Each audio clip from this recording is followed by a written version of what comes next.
Around here, I talk a lot about being present. And if you've been on your growth and healing journey, advice to just be present, come back to the moment, or stay in the now, that's everywhere. But a lot of us are doing all the practices. We're showing up, we're putting in the effort, and we're still quietly wondering why presence feels slippery. Or worse, why it feels like another thing we're somehow doing wrong. So, I wanted to slow this down a bit and clear away all the clutter around the idea of presence so we can talk about what it really means. Hello, friend, and welcome to Torches, Yoga, and Mindfulness. I'm Lauren, and I'll be your coach. If you're curious about mindfulness, healing, and practical habits that actually work, you're in the right place. Here we focus on simple but powerful practices grounded in ancient wisdom and modern science to care for both our minds and bodies. So make sure you hit that like and subscribe before you go so you don't miss what's next. So, presence isn't complicated, but it's commonly misunderstood. And once we understand it better, we can also see very clearly how we accidentally avoid it while thinking we're being mindful. Presence isn't something to achieve, and it doesn't mean you have to always have a constant calm or perfectly quiet mind. Presence is simply being with what is happening right now without immediately judging it, fixing it, resisting it, or turning it into a story. It's simple, and that simplicity is why the mind tries to complicate it. Many of us think we're being present because we're paying attention. We're noticing our thoughts, reflecting, and analyzing our patterns. But there's a piece that's still missing there, a subtle shift that matters. Presence isn't about thinking about our experience. It's about experiencing our experiences. And that is two very different nervous system states. This is one of those places where I want us to be especially kind to ourselves because getting pulled into analysis isn't a failure of mindfulness. It's not a sign that you're doing anything wrong. It's actually your brain doing what it evolved to do. Our minds are problem solvers, they're prediction machines. They are constantly scanning for meaning, patterns, and ways to keep us safe. So when a feeling shows up, especially a strong or uncomfortable one, the brain often steps in and says, okay, I'll take it from here. And on the surface, it looks productive. We notice a sensation or an emotion, and almost immediately the thinking mind engages. It starts asking questions and it's pulling data from our past and it's making assumptions about the future. Like, what does this mean? Is this connected to something in my past? Why am I still reacting like this? Or shouldn't I be further along by now? From the brain's perspective, this is helpful behavior. It thinks it's gathering information like a scientist. It thinks it's protecting us from future pain like a loyal guard dog. Or it believes it's moving us towards a resolution. But the piece we are looking for real change in our processing, is still missing. Instead of staying with the experience of the feeling, we move into managing it mentally. And when that happens, our presence quietly dips out the back door. What's going on underneath? This is a change in the system engagement. It's like we're handing over an HR problem to the IT department or calling the electric company about an internet connectivity issue while the lights are still on. The system we've reached out to isn't broken, it's just not equipped to handle what's happening. When we're present, we're largely operating through sensory and regulatory networks. The body is involved, the moment is involved, and there's a sense of contact. But when analysis takes over, the brain shifts into narrative and evaluation mode. The prefrontal cortex starts building explanations. The default mode network becomes active, weaving stories about who we are, what all this means, and how this fits into our identity. Like when we say bad things always happen to me or nothing ever works out for me. Now we are no longer present. We are in interpretation. This is often where judgment sneaks in. Not because we're harsh people, but because evaluation naturally involves comparison. We're asking ourselves, am I doing this right? Or what does this say about me? At this point, our nervous system often moves out of regulation and into a subtle threat response. Not a full fight or flight moment, but a quieter version that brings a looming dread, a sense of pressure or urgency, and a feeling that something needs to be solved or fixed. And when we get into this loop, we're not listening to our body anymore. We're managing it. This is why presence and overanalyzing can feel so different, even though they both involve paying attention. But presence is receptive. Analysis is intense effort. Presence allows experiences to unfold, and analysis tries to get ahead of it. Presence says, this is what's here. Analysis says, let's figure this out. Neither is wrong, they just serve very different purposes. The problem arises when analysis replaces presence in the moments where the nervous system actually needs contact, not conclusions. Analysis is like checking the weather app when you're already standing outside in the rain. The information might be accurate, but it doesn't replace the direct experience of being wet or cold or noticing the way the rain feels on your skin. Presence is noticing the rain. So, if you ever felt like you were being mindful, but somehow ended up more tense, more self critical, or more stuck in your head, this is what you're actually experiencing. Your brain wasn't betraying you, it was trying to help. It just chose thinking when the moment needed feeling. And the practice, gently and patiently, is learning to notice that shift and come back, not by shutting our minds down or by scolding ourselves, but by returning to the body, to sensation, and to what's actually happening right now. That's where presence lives. Presence doesn't require interpretation, just contact. Contact with sensation, our breath, and with what is actually happening in this moment. Not what it reminds us of or what it might lead to. This is why at Torches we talk so much about the observer. I did do a deep dive video last fall on what it means to be the observer instead of the thinker and offered some practices to sharpen that skill. I will have that video link in the description below for you to watch next, but for now, the observer is not the part of you that narrates your life. It's the part of you that witnesses it. When we're present, we're not tangled in our thoughts. We are noticing them as mental events, not absolute truths. A thought arises, we see it, and we let it pass like weather, instead of giving it the mic and letting it run the show. This is non-judgmental awareness. It's not passive or detached, and it doesn't mean we are letting ourselves off the hook. It does mean we stop adding unnecessary suffering on top of what's already here. Because suffering doesn't come from pain alone, it also comes from our resistance. And that brings us to radical acceptance. So, radical acceptance is noticing what's present without arguing with it.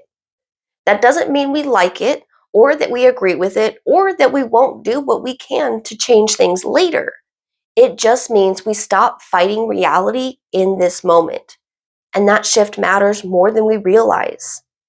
From a neurological perspective, resistance keeps the nervous system activated. It keeps the amygdala on high alert, and it keeps us looping in stress responses. But when we accept what is here, things start to shift. Studies show that mindfulness reduces activity in the amygdala and the part of the brain responsible for our threat detection and our emotional reactivity.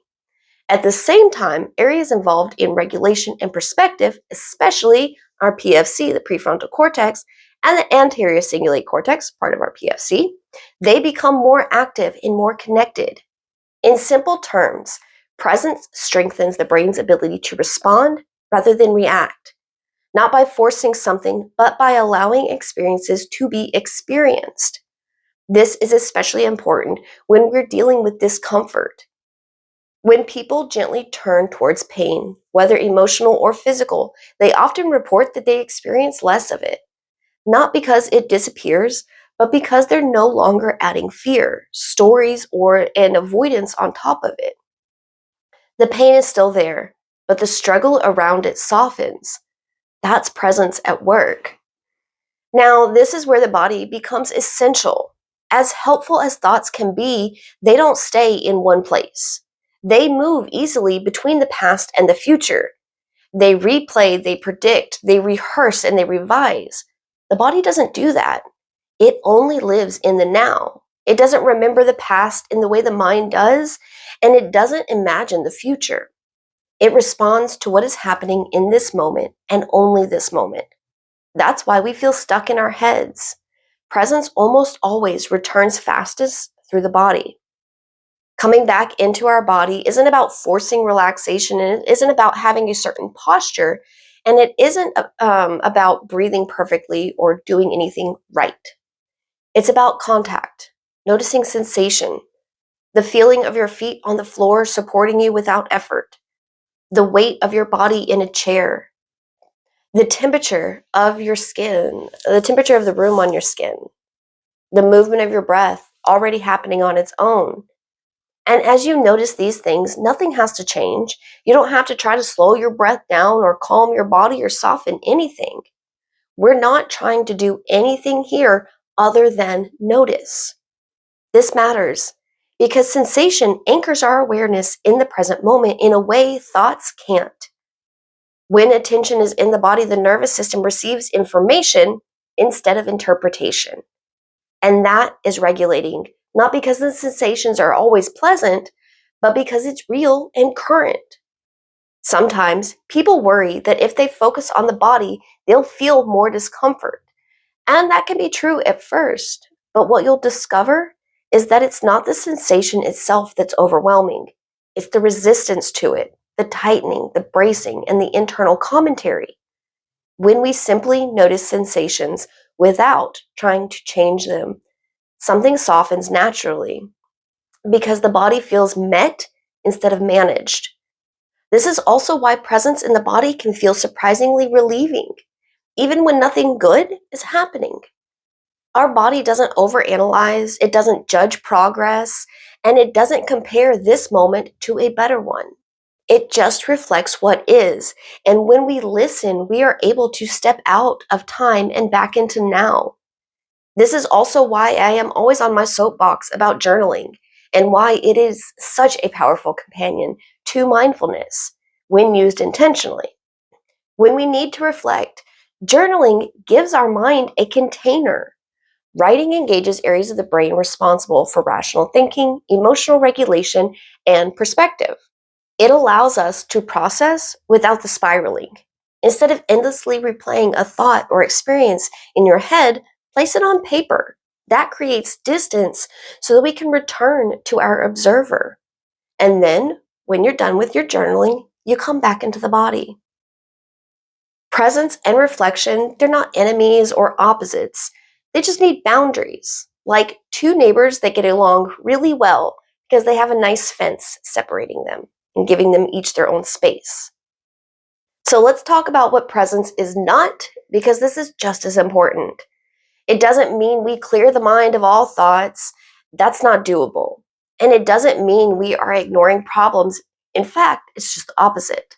When we are present, we meet issues and problems without distorting them and adding frustrations with judgment. Presence is not bypassing responsibility or avoiding growth. It's the foundation that makes growth sustainable. And presence is definitely not perfection. We will still drift, our minds will still wander. That's not a shortcoming or a failure, that's just being human. The practice is noticing and returning again and again and again. I've said it before, mindfulness, present moment awareness, these aren't something that we will just click one day for us and we'll forevermore live in that state. It is and always will be a practice of return. And this is where mindful living really begins. Not in long meditation sessions alone, but in small moments throughout the day. If you've been around the channel, you've heard me say the hardest part of mindfulness isn't understanding the concept of the practices. Those are simple and doable. It's remembering to do them and not just fall back into our old patterns. So creating cues helps. You can anchor your mindful and awareness practices to the routine you already have. When you're brushing your teeth, let yourself be fully present. Let your shoulders drop down. Feel the bristles of the brush against your teeth and tongue. Really notice the taste and aromas of your toothpaste. If you're washing the dishes, instead of planning what's next or ruminating on events past, be in the moment. Feel the floor under your feet supporting you. Notice how the warm water feels on your hands and the sensations of the suds and the scents of the soap. Practicing in the mundane moments of our lives makes it easier for us to access our skills and our practices when we're in the heat of a moment. Also, nature is a great accessible portal to the presence. Even if you're not a big fan of being outdoors, looking out a window counts. Watching trees move and squirrels scurrying. Notice how the sunlight hits the plants and houses and streets. If you want, you can even bring bits of nature into your home with a houseplant, or if greenery isn't your thing, maybe a fish tank is. Taking moments like these to anchor or to stop and breathe with nature isn't a waste of time, it's regulating. Presence with other people matters too. We've talked about generous listening and active listening before, and that's where we listen without planning our responses. Let them say their whole piece, hear it fully, and then decide how you want to respond. As they speak, let go of the urge to fix, advise, or one up. I find myself wanting to do these things, of course. It's kind of like in our wiring and social conditioning. But when I notice, I take a little deep breath and a deeper exhale, letting those urges slip out with my breath. Generous listening is understanding that most people want to be heard, not solved, and that is presence in a relationship. And finally, one of the most practical ways to return to now is through your senses. When you notice your mind has wandered, gently name something you can see, hear, feel, smell, and taste. No commentary, no correction, just a return. Friend, here's the truth I will leave you with today. Presence is not something we master. It is a relationship we keep coming back to. And when we do, we notice a subtle but powerful shift. Calm lives here, clarity lives here, choice lives here. So when your mind rushes ahead or pulls you backwards, remember this. Don't let the past or future steal your present, because this moment, imperfect and unfinished as it is the only place our lives are actually happening. Friend, thank you so much for sharing a piece of your day with me. Stay present, stay kind to yourself, and I will see you soon.